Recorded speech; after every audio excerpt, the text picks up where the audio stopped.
Hello. If you are watching this right now, then I would like to inform you that I've come back from the past to prove my name and my dignity as William Shakespeare of Stratford-upon-Avon, writer, actor, and globe-sharer. Now, I have heard so many rumors that I am indeed not the actual writer of my works. See, I'm going to prove that false to you today. So, let's get to business. Point number 1. My name is on most of my works that I have written.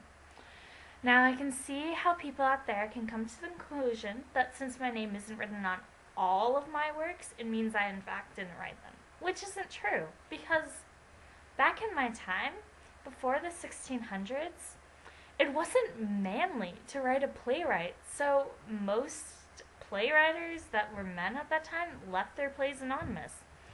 Also, before the 1600s, playwrights weren't considered literature. So I don't get why everyone gives a big fuss about me, because I'm just like all the rest of them, all the rest of the guys who did not write their names on their literature before the 1600s. It wasn't even considered literature. It was just a play. It wasn't... I don't understand this. I mean, why give a big fuss about me? I'm just like the rest of them. Well, a little bit better. Okay, a lot, but, we don't have to go into that. So, point number 2. After I died, the first folio of 1623 came out. My dear friends, Hemmings and Condell, they attributed over 30 of my plays to me, William Shakespeare. Now, I don't understand how this isn't proof that I wrote them. But, I guess people need more points. So, point number 3. Now, my third point is that I was an actor. I was an actual actor in some of my plays.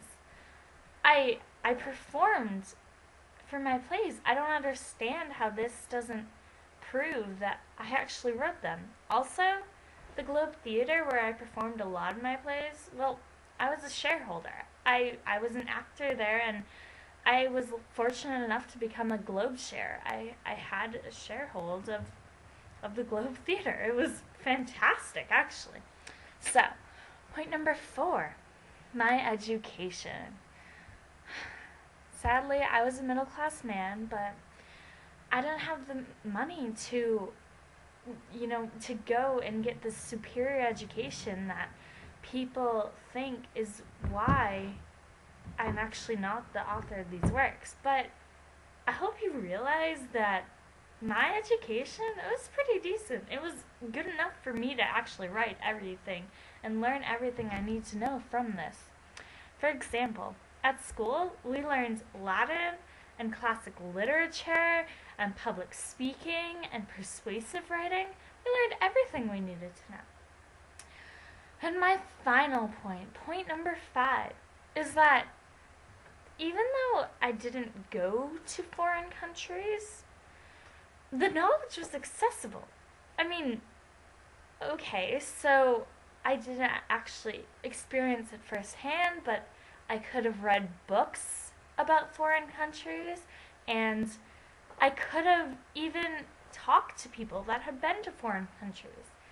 It's common knowledge. Like, you can do that. You can actually talk to a person. You could read a book. Oh my gosh. Wow, look at that. Reading a book. People these days. So, I actually had the education to write all of my works. My name's written on them. The first folio of 1623 proves that I wrote all of these works. My dear friends attributed them to me. They were also my fellow actors. And I performed in my plays, and I was a Globe sharer. What else is there to prove, people? Come on now. So, in conclusion, I, William Shakespeare of Stratford-upon-Avon, is indeed the true author of my works.